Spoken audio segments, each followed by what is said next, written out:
So this time very short movie to show how good quality is Makita lawnmower.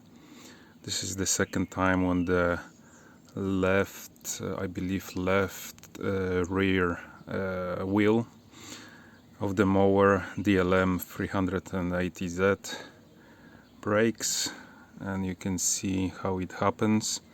So these plastic ribs near the axis of the wheel break slowly, like so, and the wheel starts to wobble, after which it falls completely apart. That's the second time. That's the second time when it happens.